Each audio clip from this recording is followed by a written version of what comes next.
Bonjour, aujourd'hui je vous propose une correction d'exercice sur le calcul de dérivées. Étape indispensable dans le chapitre des dérivées, puisque c'est grâce à ça qu'on sera capable d'étudier le signe de la dérivée et ensuite d'étudier les variations de la fonction. Alors comment faire pour calculer une dérivée de fonction? Donc vous aurez toujours à votre disposition le tableau avec certains types de fonctions et les dérivées correspondantes. Donc il faut toujours s'aider de ça quand vous avez un doute pour calculer les dérivées. Donc on va partir de différentes fonctions et voir comment ça fonctionne.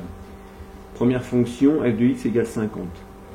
Alors c'est une fonction constante, on sait que sa dérivée c'est 0, donc ici f' de x ce sera donc égal à 0.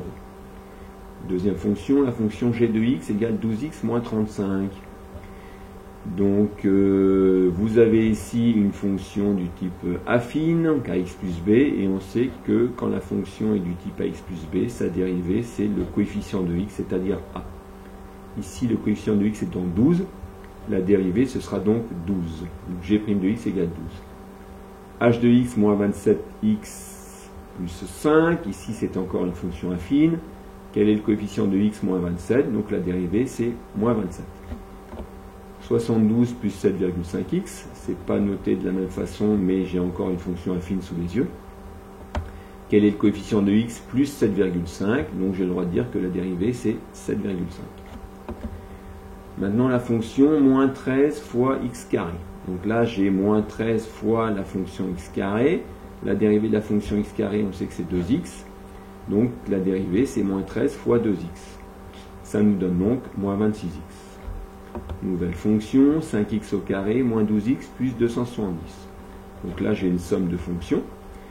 Donc je peux calculer déjà la dérivée de 5x au carré, c'est-à-dire 5 fois la dérivée de x au carré, 5 fois 2x. Puis après c'est une fonction affine, moins 12x plus 270. Coefficient de x moins 12. Donc la dérivée c'est moins 12. Donc p' de x égale 5 fois 2x moins 12, c'est-à-dire 10x moins 12. Deux autres exemples. Moins 16x carré plus 0,8. Donc c'est moins 16 fois la dérivée de x au carré, c'est-à-dire 2x. Et la dérivée de 0,8, 0,8 est une constante, la dérivée c'est 0. Donc il nous reste moins 16 fois 2x, c'est-à-dire moins 32x pour la dérivée. Autre exemple. La fonction t définie par t de x égale 22x cube plus 12 moins 33x. Donc la dérivée 22x au cube, donc 22 fois la dérivée de x au cube. On voit dans le tableau que la dérivée de x au cube c'est 3x carré. Donc ça fait 22 fois 3x carré. J'ai ensuite une fonction affine, coefficient de x moins 33. Donc la dérivée ce sera moins 33. Donc 22 fois 3 égale à 26. J'ai le droit de dire que t' de x égale à 66, pardon. T' de x égale 66x carré moins 33. Je vous propose encore trois autres exemples. La fonction n définie par n de x égale moins 4,2x carré plus 0,03x moins 12. Donc là j'ai moins 4,2 fois x carré. La dérivée de x carré, comme on le voit dans le tableau, c'est 2x. Donc moins 4,2 fois 2x. J'ai ensuite une fonction affine.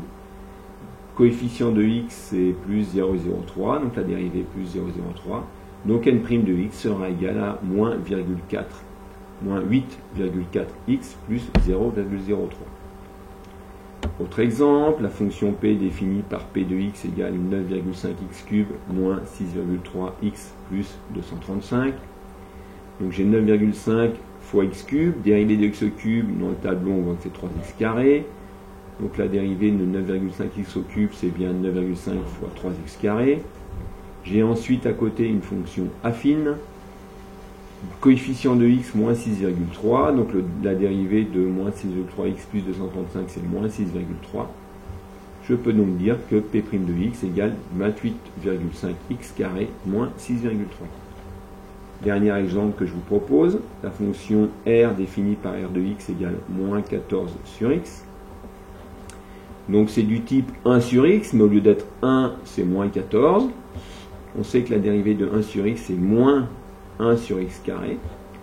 Donc la dérivée r' de x est moins 14 sur x carré. Et moins par moins ça fait plus. Donc r' de x égale 14 sur x carré.